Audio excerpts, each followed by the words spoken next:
Your commentator is Joe O'Brien.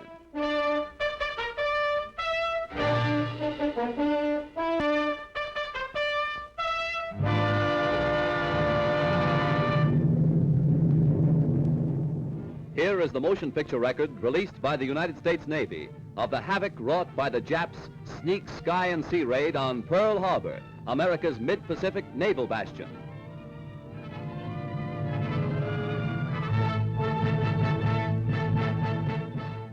On December 7th, 1941, Japan, like its infamous Axis partners, struck first and declared war afterwards.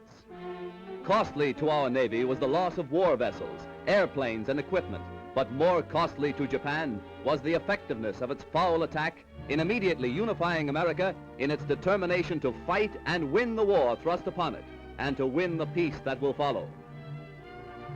The Japs copied their German masters in striking hard at airfields. Hickam Field, northwest of Honolulu, and the Ford Island Naval Plane Base were the first objectives of Japan's treachery.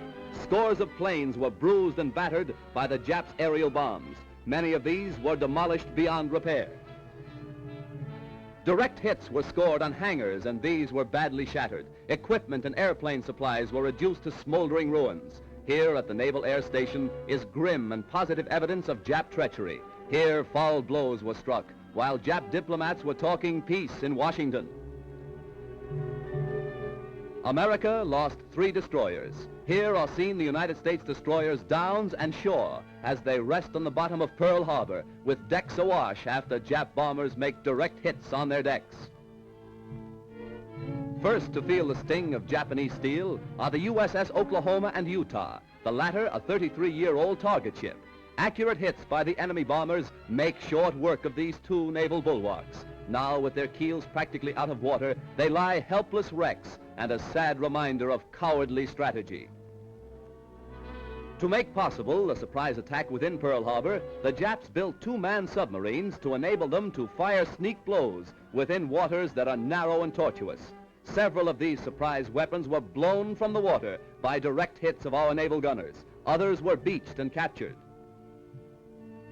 While sky and sea fire was still raging, salvage crews inspected our naval craft to estimate what may be saved. Before the din of bursting bombs had been silenced, preparations were underway to salvage these 2 warships. At low tide, the huge propeller of the Oklahoma, stilled by the enemy, was high above water. It is believed that the small 2-man Jap submarines carrying dual torpedo tubes were responsible for these 2 losses to our Pacific Fleet.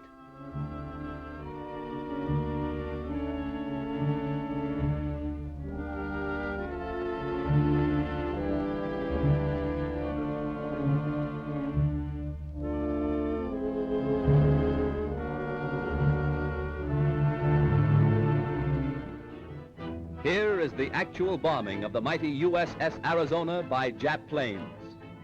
These pictures were made by a fearless cameraman who thought nothing of his personal safety to make possible this record for all posterity. A single lucky hit was responsible for the disaster that befell the Arizona when a Jap bomb falling directly through one of the battleship's funnels exploded in the engine room and set ablaze tons of fuel oil. Dense black smoke billowed to the sky as the massive control tower began to keel over. The Arizona's courageous crew stuck to its guns until the very end. Here was displayed heroism that will live forever in the glorious annals and traditions of the American Navy.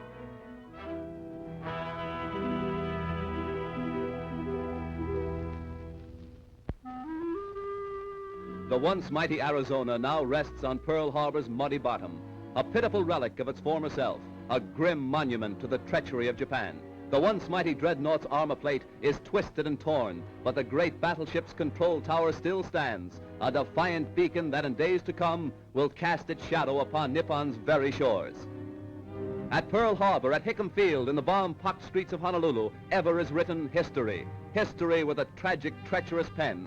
History that 130 million Americans will never forget. And in days to come, the Japs, too, will remember Pearl Harbor. Here is a tragic, unforgettable page in the annals of America. Here the cunning deceit of the Japs will never be forgotten. Here, they hoped to score a knockout before the war began. The Arizona's gun crews, battered and broken, fired to the last, their guns pointed skyward, from whence the enemy appeared. The Jap sneak blow cost hundreds of military and civilian lives. The treacherous attack cost our Pacific Fleet 2 battleships outright, another capsized, the loss of 3 destroyers and a mine layer.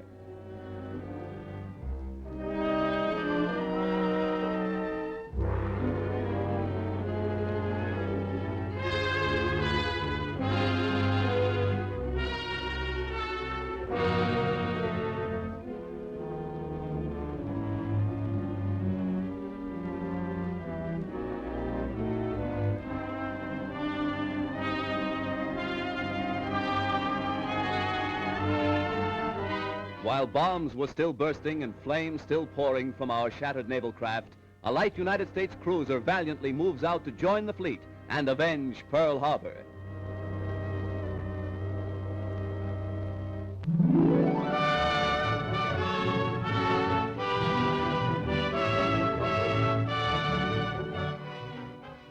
June 3rd, 1935.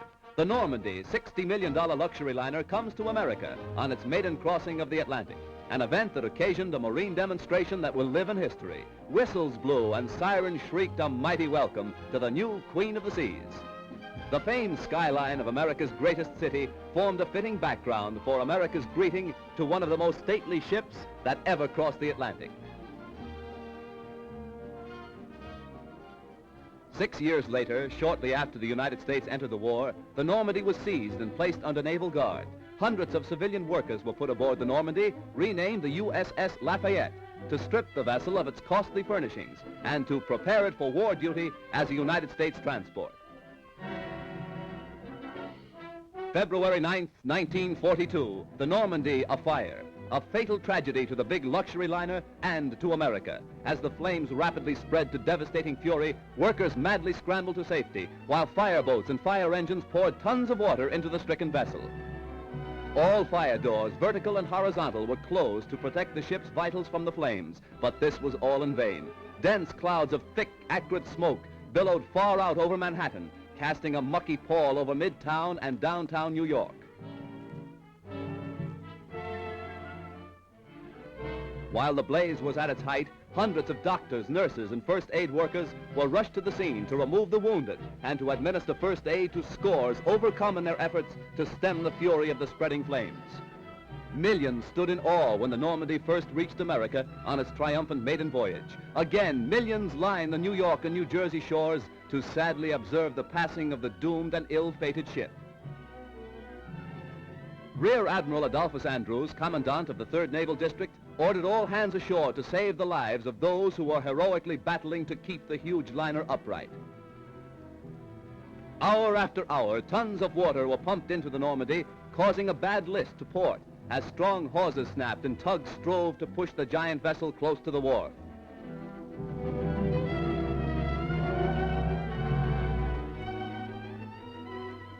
Then, during the night, the Normandy met its final doom, when, with a resounding crunch of ice and a belch of smoke, the 83,000-ton vessel dipped her flame-scarred superstructure into the surface of the Hudson River. Hundreds were injured when America lost its biggest naval auxiliary. Millions of dollars of damage has been done, and thousands of man-hours of labor have been nullified.